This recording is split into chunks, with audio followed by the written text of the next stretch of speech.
Hello दोस्तों, आप सभी का बहुत बहुत स्वागत है। विद्या गुरुकुल के एक नए लाइव क्लास में आप सभी का बहुत बहुत स्वागत है। यदि आप भी 2026 में मैट्रिक बोर्ड एग्ज़ाम देने वाले हैं तो सभी लोग इस वीडियो को पूरा बात ज़रूर कीजिएगा।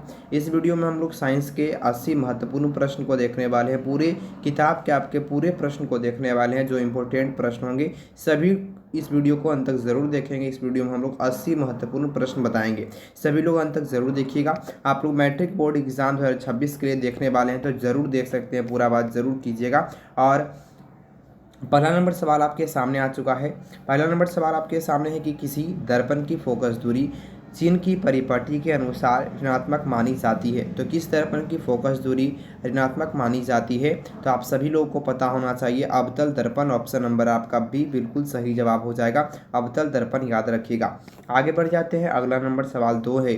2 नंबर सवाल है कि प्रकाश का न्यूनतम तरंगदैर्घ्य कितना होता है? प्रकाश का सबसे कम तरंगदैर्घ्य होता है 380 nm, याद रखिएगा। ऑप्शन नंबर आपका वी बिल्कुल सही जवाब हो जाएगा। बी नंबर वाले सही बता रहे हैं। आप लोग भी अपने अपने मोबाइल में लगाते चलेंगे सभी प्रश्न को, ऐसा नहीं है ये वीडियो आप लोग देख रहे हैं तो आप लोग नहीं लगाएंगे, आप लोग भी अपने अपने मन में मारते रहेंगे। इस सेट को, पूरे सेट को लगा लीजिएगा, आपका परीक्षा का जाँच हो जाएगा। और लिखेंगे जिस दिन आप यहाँ पर लगा रहे हैं कमेंट बॉक्स में लिख दीजिएगा कि इस तारीख को हमने लगाया है और इतना प्रश्न मेरा सही हुआ है।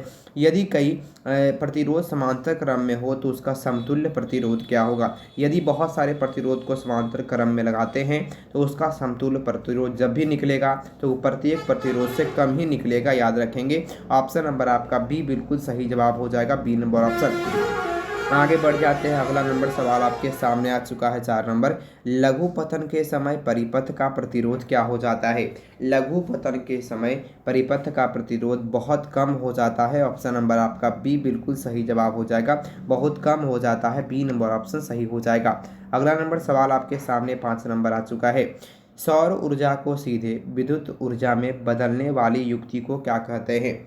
सौर ऊर्जा को सीधे विद्युत ऊर्जा में बदलने वाली युक्ति को सौर सेल कहा जाता है। ऑप्शन नंबर आपका सी जवाब वाले बिल्कुल सही बता रहे हैं, याद रखिएगा आप सब लोग। आगे बढ़ जाते हैं। अगला नंबर सवाल 6 नंबर। पवन चक्की से उपयोगी ऊर्जा प्राप्त करने के लिए पवन की न्यूनतम वेग कितनी होनी चाहिए? पवन चक्की से, याद रखिएगा आप लोग, 15 किलोमीटर पर घंटा। ऑप्शन नंबर आपका बी बिल्कुल सही जवाब होगा, 15 किलोमीटर पर घंटा।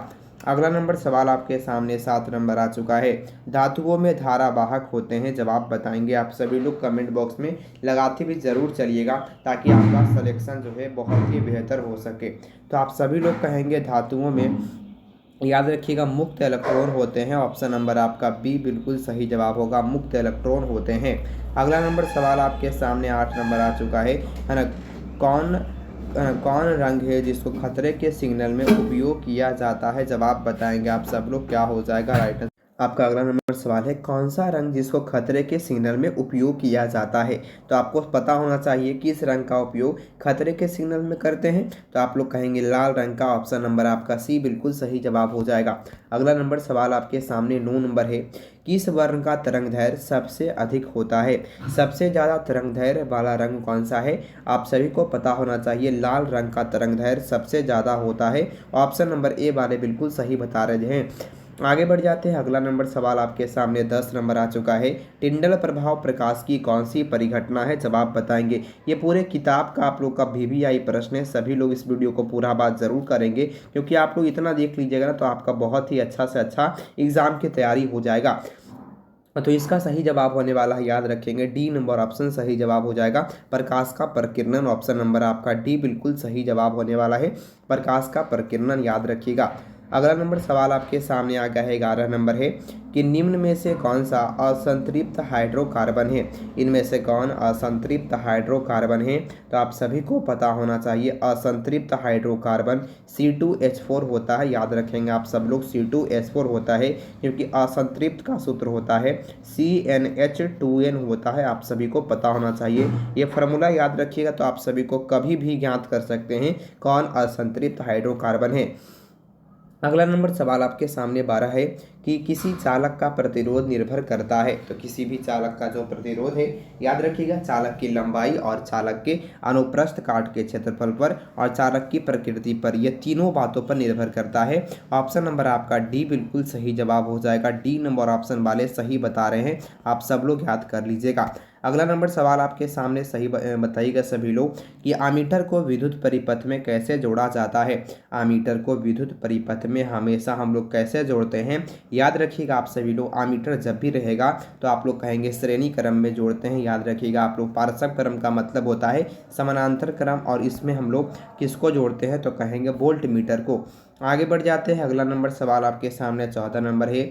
घरेलू वायरिंग में 3 तार होते हैं, विद्युत मनय होते हैं, उदासीन और भूसंपर्कीय तार होते हैं। इन तारों के रंग होते हैं, जवाब बताएंगे सब लोग, क्या हो जाएगा। विद्युत मनय का मतलब हो गया लाल रंग का हो जाएगा, जिसमें हम लोग गर्म तार बोलते हैं। उदासीन का मतलब हो गया ठंडा, याद रखिएगा आप लोग क्या होने वाला है। तो ठंडा कौन से कलर का होता है तो आप सभी को पता होना चाहिए, ये काले रंग का होता है, याद रखिएगा। और भू संपर्कित मतलब अर्थिंग जिसको बोलते हैं, ये होता है हरे रंग का।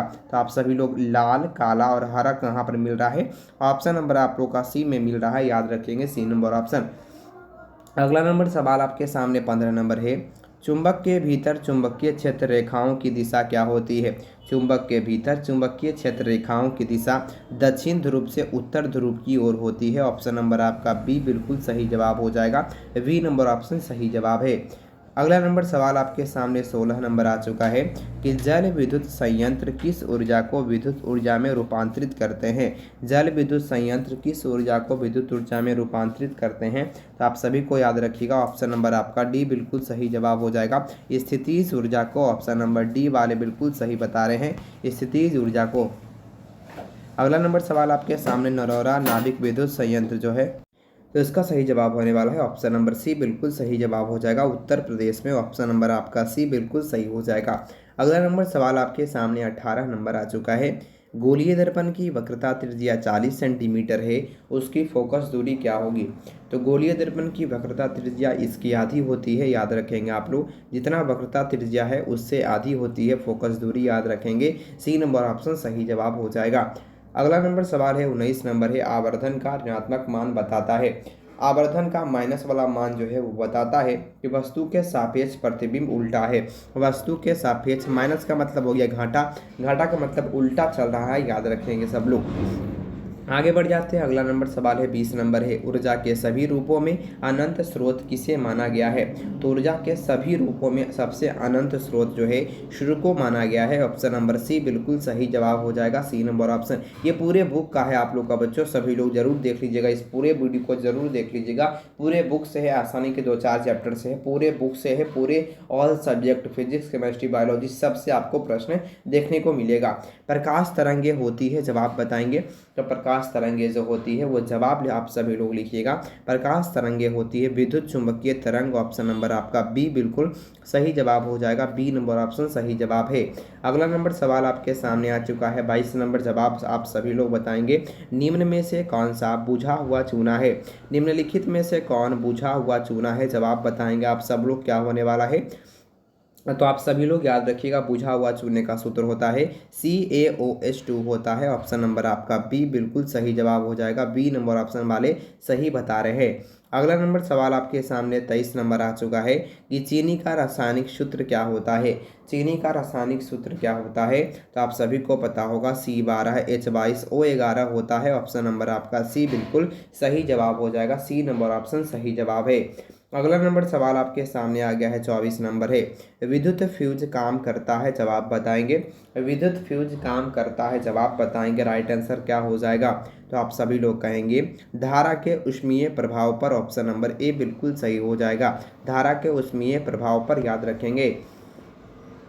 अगला नंबर सवाल है 25 नंबर है। यदि किसी नरम लोहे को धारावाही कुंडली के गर्भ में रख दिया जाए तो क्या बनता है। यदि किसी नरम लोहे को धारावाही कुंडली के गर्भ में रख दिया जाए तो क्या बनता है, आप सभी को पता होना चाहिए। जब इसके अंदर हम लोग रख देते हैं तो इसमें क्या बनता है, इसके अंदर विद्युत चुंबक बन जाता है, याद रखेंगे। ये जो है वो विद्युत चुंबक बन जाता है। ऑप्शन नंबर आपका वी बिल्कुल सही जवाब हो जाएगा, बी नंबर ऑप्शन। अगला नंबर सवाल है कि विद्युत वलय का उपयोग किस उपकरण में किया जाता है। विभक्त वलय का उपयोग किस उपकरण में किया जाता है, आप सभी को पता होना चाहिए। विद्युत मोटर में। ऑप्शन नंबर ए हो जाएगा राइट आंसर। इसका सही जवाब होगा ए नंबर ऑप्शन। विद्युत ऊर्जा का व्यापारिक मात्रक क्या होता है, जवाब बताएंगे आप लोग। तो विद्युत ऊर्जा का व्यापारिक मात्रक होता है, याद रखेंगे, यूनिट होता है। सी नंबर ऑप्शन सही हो जाएगा। अगला नंबर सवाल आपके सामने, अतिभारण के समय विद्युत परिपथ में विद्युत धारा का मान क्या होता है। अतिभारण के समय याद रखेंगे, सी नंबर ऑप्शन सही हो जाएगा, बहुत अधिक बढ़ जाता है। सी नंबर ऑप्शन सही हो जाएगा। अगला नंबर सवाल है कि सौर कुकर के कौन सा दर्पण सर्वाधिक उपयुक्त होता है। सौर कुकर के लिए कौन सा दर्पण सबसे ज़्यादा उपयुक्त होता है।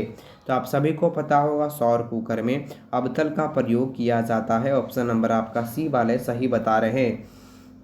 अगला नंबर सवाल है 30 नंबर है, 1 नैनोमीटर 1 माइक्रो एम्पियर कितना होता है, कितना बराबर होता है। तो 1 माइक्रो एम्पियर का मतलब यह होता है जी भैया, याद रखोगे 10⁻⁻6 एम्पियर होगा मेरे दोस्तों, याद रखोगे। डी नंबर ऑप्शन सही जवाब हो जाएगा। अगला नंबर सवाल है कि पानी से भरी हुई बाल्टी की गहराई कम मालूम पड़ने का कारण क्या है। तो पानी से भरी हुई बाल्टी का कम गहराई मालूम पड़ना यह होता है, याद रखेंगे दोस्तों, अपवर्तन के कारण, प्रकाश के अपवर्तन के कारण, याद रखेंगे। इनमें से कोई नहीं इसका सही जवाब हो जाएगा डी नंबर ऑप्शन। अगला नंबर सवाल आपके सामने आ चुका है, जवाब बताएंगे। कठोर जल को मृदु बनाने के लिए किस यौगिक का प्रयोग किया जाता है, जवाब बताएंगे। सोडियम के किस यौगिक का उपयोग करते हैं। तो आप लोग कहेंगे धोने वाले सोडे का, याद रखेंगे आप सभी लोग, धोने वाले सोडे का, धोने वाले सोडे का, याद रखेंगे। इसका सही जवाब होने वाला है, याद रखेंगे आप लोग कहेंगे बी नंबर ऑप्शन सही जवाब होने वाला है, याद रखिएगा बी नंबर ऑप्शन। अगला नंबर सवाल आपके सामने आ चुका है, जवाब बताएंगे। 33 नंबर है, कार्बन के 2 अपरूप के अलावा तीसरा अपरूप का नाम क्या है। तो कार्बन के 2 अपरूप के अलावा तीसरा अपरूप फ्लोरीन होता है, याद रखेंगे आप सभी लोग, क्या होगा, फ्लोरीन होता है। सी नंबर ऑप्शन सही जवाब हो जाएगा। अगला नंबर सवाल है, भोजन का पचना किस प्रकार की अभिक्रिया है। तो याद रखिएगा वियोजन अभिक्रिया। ऑप्शन नंबर सी बिल्कुल सही जवाब हो जाएगा। अगला नंबर है, कौन सी गैस वैश्विक ऊष्मन के लिए उत्तरदायी है। तो कहेंगे CO2 गैस। ऑप्शन नंबर आपका ए बिल्कुल सही जवाब हो जाएगा। निम्न में से कौन सा स्वच्छ ऊर्जा स्रोत है, जवाब बताएंगे। सबसे स्वच्छ ऊर्जा स्रोत कौन सा है। तो आप लोग कहेंगे प्राकृतिक गैस। ऑप्शन नंबर सी बिल्कुल सही जवाब हो जाएगा। अगला नंबर सवाल आपके सामने 37 नंबर है, लेड नाइट्रेट चूर्ण को एक परख नली में लेकर गर्म करने पर भूरे रंग का धुआं उत्सर्जित होता है, यह धुआं कौन सा है। तो आप सभी को पता होना चाहिए। ऑप्शन नंबर आपका बी बिल्कुल सही जवाब होने वाला है, B number option nitrogen dioxide का। ऑप्शन नंबर बी बिल्कुल सही जवाब है। अगला नंबर सवाल आपके सामने 38 नंबर, निम्न में से कौन अवकारक है, जवाब बताएंगे। इनमें से कौन अवकारक है, आप सभी को पता होना चाहिए। ऑप्शन नंबर आपका क्या हो जाएगा, ए नंबर ऑप्शन, याद रखिएगा H2 जो है वो अवकारक है। ऑप्शन नंबर ए हो जाएगा। अगला नंबर सवाल है, जठर रस का पीएच मान लगभग कितना होता है। तो आप लोग कहेंगे जठर रस का पीएच मान 1.2 होता है, याद रखेंगे आप लोग। अगला नंबर सवाल है, पीतल किसका उदाहरण है, जवाब बताएंगे। तो पीतल जो है, याद रखेंगे, मिश्र धातु का। ऑप्शन सी बिल्कुल सही है। अगला है, निम्न में से किस धातु का वायु पर प्रभाव नहीं पड़ता है। तो आप लोग कहेंगे वायु का प्रभाव नहीं पड़ता है, याद रखिएगा। ऑप्शन नंबर बी बिल्कुल सही होने वाला है। किस प्रभाव नहीं पड़ता है, तो आप लोग कहेंगे सोना पर। ऑप्शन नंबर आपका ए बिल्कुल सही जवाब होने वाला है। सोडियम पर तो पड़ता है, ये गलत हो जाएगा, ठीक है। आगे बढ़ जाते हैं। अगला नंबर सवाल है, निम्नलिखित में से पीएच का कौन सा मान क्षारक विलयन का मान देता है। इनमें से कौन सा विलयन जो है क्षारक मान देगा। तो कहेंगे क्षार का मान होता है 7 से बड़ा होना चाहिए, और 7 से बड़ा एक ही देखने को मिल रहा है हम लोग को, 13। तो ऑप्शन नंबर डी बिल्कुल सही होगा। वर्ग 1 के तत्व क्या कहलाते हैं, जवाब बताएंगे। तो आप लोग कहेंगे क्षारीय मृदा धातु कहलाती है। ऑप्शन नंबर आपका सी बिल्कुल सही जवाब हो जाएगा। अगला नंबर सवाल आपके सामने है, बॉक्साइट निम्नलिखित में से किस धातु का अयस्क है। बॉक्साइट किसका अयस्क है, जवाब बताएंगे आप लोग, क्या हो जाएगा। तो आप लोग कहेंगे एल्युमिनियम का अयस्क होता है। सी नंबर ऑप्शन सही जवाब हो जाएगा। अगला नंबर सवाल है, अधातु के ऑक्साइड जल में घुलकर बनाता है। अधातु के ऑक्साइड जल में घुलकर बनाता है अम्लीय विलयन। याद रखिएगा, ऑप्शन नंबर ए बिल्कुल सही जवाब हो जाएगा। अगला नंबर सवाल आपके सामने 46 है, एथेनॉल सोडियम से अभिक्रिया करके कौन सा गैस बनाता है। एथेनॉल सोडियम से अभिक्रिया करके कौन सा गैस बनाता है। तो आप सभी को पता होना चाहिए, ऑप्शन नंबर आपका ए बिल्कुल सही जवाब होने वाला है। ए नंबर ऑप्शन सही जवाब हो जाएगा, ए नंबर ऑप्शन याद रखिएगा। अगला नंबर है, सोडियम जिंकेट का रासायनिक सूत्र क्या होता है, बताएंगे आप लोग। तो सोडियम जिंकेट का रासायनिक सूत्र होता है, आप सब लोग याद रखिएगा, डी नंबर ऑप्शन सही जवाब हो जाएगा। Na2ZNO2 होता है, ऑप्शन नंबर डी बिल्कुल सही जवाब हो जाएगा। अगला है, अक्रिय तत्व कौन है, जवाब बताएंगे। तो याद रखेंगे आप सभी लोग, अक्रिय तत्व है ऑप्शन नंबर बी, हीलियम जो है वो किसी से क्रिया नहीं करता है, याद रखिएगा, इसलिए इसका गुब्बारा में भी प्रयोग किया जाता है। सिरका में निम्नलिखित में से कौन सा अम्ल पाया जाता है। तो याद रखिएगा, सिरका में जो है याद रखेंगे एसिटिक अम्ल होता है, डी नंबर ऑप्शन सही हो जाएगा। अगला नंबर सवाल है, सीएनजी का पूरा नाम क्या होता है, जवाब बताएंगे आप लोग, क्या होगा। तो सीएनजी का पूरा नाम है संपीड़ित प्राकृतिक गैस, ऑप्शन नंबर बी होगा, संपीड़ित प्राकृतिक गैस, याद रखेंगे। अगला नंबर सवाल आपके सामने है, निम्नलिखित में से कौन सह संयोजी यौगिक है। तो आप लोग कहेंगे सह संयोजी यौगिक कौन हो जाएगा।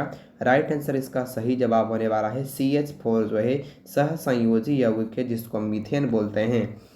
मानव में बुद्धि एवं चतुराई का केंद्र है, जवाब बताएंगे आप लोग, क्या हो जाएगा। तो आप लोग कहेंगे सेरिब्रम, ऑप्शन नंबर ए बिल्कुल सही जवाब होगा, सेरिब्रम, याद रखेंगे। किशोरावस्था में होने वाले परिवर्तन को क्या कहते हैं। किशोरावस्था में होने वाले परिवर्तन को प्यूबर्टी कहा जाता है, ऑप्शन नंबर बी बिल्कुल सही जवाब होने वाला है, याद रखेंगे। अगला नंबर, कीटों के पंख और चमगादड़ के पंख किस तरह के अंग हैं। कीटों के पंख और चमगादड़ के पंख जो है समजात अंग के उदाहरण है, याद रखिएगा सब लोग, समजात अंग के उदाहरण है, ऑप्शन नंबर आपका बी बिल्कुल सही जवाब हो जाएगा। अगला नंबर सवाल आपके सामने आ गया है 55 नंबर, नेफ्रॉन पाया जाता है, बताएंगे जवाब क्या हो जाएगा।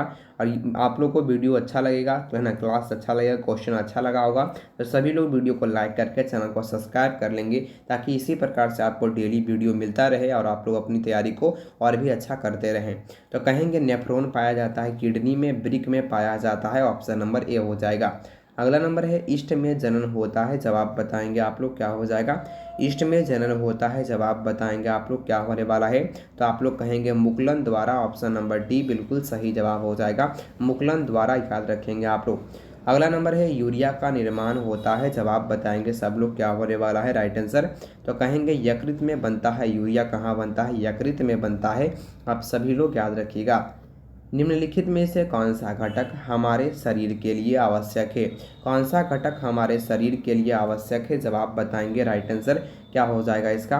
तो आप लोग कहेंगे डी नंबर ऑप्शन सही हो जाएगा, इनमें से सभी घटक हमारे शरीर के लिए बहुत ज़्यादा आवश्यक है, डी नंबर ऑप्शन। ऑक्सीजन का वाहक कौन होता है, जवाब बताएंगे आप लोग, क्या हो जाएगा। आप लोग कहेंगे RBC होता है, ऑप्शन नंबर सी बिल्कुल सही जवाब हो जाएगा। आगे बढ़ जाते हैं, अगला नंबर सवाल है, घटपर्णी एक उदाहरण है, बताएंगे आप लोग, क्या होने वाला है।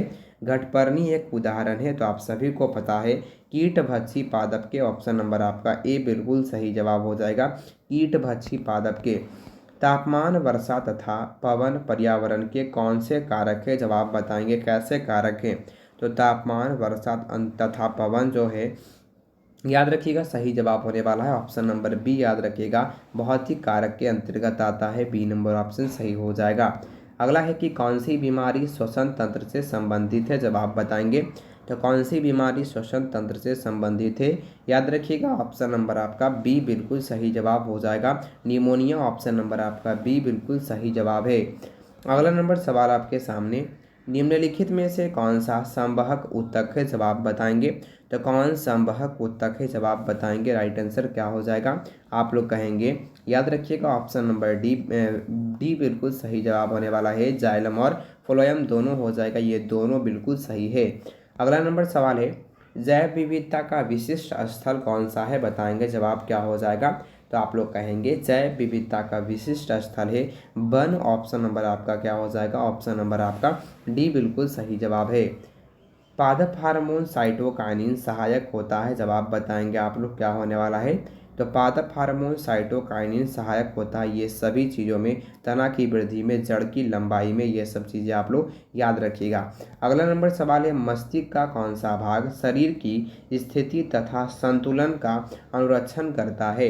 तो आप सभी लोग कहेंगे सही जवाब होने वाला है ऑप्शन नंबर आपका शरीर का संतुलन अनुमस्तिष्क करता है। ऑप्शन नंबर आपका क्या हो जाएगा, ऑप्शन नंबर आपका सी बिल्कुल सही जवाब हो जाएगा, याद रखिएगा सब लोग। अगला नंबर सवाल है, प्रयोगशाला में संश्लेषित पहला कार्बनिक यौगिक का सूत्र क्या है। तो प्रयोगशाला में सबसे पहला बनाया गया कार्बनिक यौगिक है NH2CO NH2 होता है, याद रखेंगे सब लोग। ऑप्शन नंबर सी बिल्कुल सही जवाब है। अगला नंबर सवाल आपके सामने, प्रकृति में ऑक्सीजन का संतुलन कैसे बना रहता है। तो प्रकृति में ऑक्सीजन का संतुलन, याद रखिएगा सब लोग, प्रकाश संश्लेषण के द्वारा बना रहता है। ऑप्शन नंबर आपका बी बिल्कुल सही जवाब है। अगला नंबर सवाल आपके सामने है, ओजोन के एक अणु में कितने परमाणु होते हैं। तो आप लोग कहेंगे ओजोन के एक अणु में 3 परमाणु होते हैं। ऑप्शन सी करेक्ट है। अगला नंबर सवाल है, हीमोग्लोबिन की कमी से कौन सा रोग होता है। तो आप लोग कहेंगे हीमोग्लोबिन की कमी से, याद रखिएगा, निमोनिया होता है, याद रखिए, एनीमिया होता है। ऑप्शन नंबर आपका ए बिल्कुल सही जवाब होगा, एनीमिया होता है, याद रखेंगे। अगला नंबर सवाल है, रेजिन एवं गोंद कहाँ संचित रहता है। तो कहेंगे रेजिन और गोंद जो है पुराने जाइलम में होते हैं। ऑप्शन नंबर आपका डी बिल्कुल सही जवाब होगा, पुराने जाइलम में। अगला है, निम्नलिखित में से किसे रक्त बैंक के नाम से जाना जाता है। तो रक्त बैंक के नाम से, याद रखिएगा, अस्थि मज्जा, याद रखेंगे, यहाँ पर सिर्फ मज्जा लिखा हुआ है, अस्थि मज्जा होता है, याद रखिएगा आप लोग, ठीक है। चलिए आगे बढ़ जाते हैं। अगला नंबर सवाल आपके सामने है। अगला नंबर सवाल है, हृदय के वेशमों का शिथिलन क्या कहलाता है। हृदय के वेशमों का शिथिलन क्या कहलाता है। आप लोग याद रखिएगा, बी नंबर ऑप्शन सही जवाब होगा, डायस्टोल कहलाता है। ऑप्शन नंबर बी बिल्कुल सही जवाब है। अगला नंबर सवाल है, टेस्टोस्टेरोन स्रावित होता है, बताएंगे। टेस्टोस्टेरोन स्रावित होता है तो कहेंगे वृषण से। ऑप्शन नंबर ए बिल्कुल सही जवाब है। हमारे शरीर में विभिन्न जैव क्रियाओं का नियंत्रण होता है। हमारे शरीर में विभिन्न प्रकार की जैव क्रियाओं का नियंत्रण तंत्रिका और रसायनों द्वारा होता है। ऑप्शन नंबर सी बिल्कुल सही है। अगला नंबर सवाल है, कवक में पोषण की कौन सी विधि होती है। तो कवक में पोषण की मृतजीवी पोषण होता है, याद रखिएगा, सी नंबर ऑप्शन मृतजीवी पोषण होता है। लसिका का रंग होता है, जवाब बताएंगे आप सब लोग, राइट आंसर क्या हो जाएगा। तो कहेंगे लसिका का रंग हल्का पीला होता है, डी नंबर ऑप्शन सही जवाब है। मेरु रज्जु कहाँ से मिलता है, जवाब बताएंगे आप सभी लोग, क्या होने वाला है। तो याद रखिएगा, मेरु रज्जु जो है वो मेडुला से मिलता है। ऑप्शन नंबर आपका बी बिल्कुल सही जवाब हो जाएगा। अगला नंबर सवाल है, निम्न में से कौन सा अंग संवेदी ग्राही नहीं है। तो आप लोग कहेंगे मस्तिष्क जो है वो संवेदी ग्राही नहीं है। ऑप्शन नंबर सी बिल्कुल सही हो जाएगा।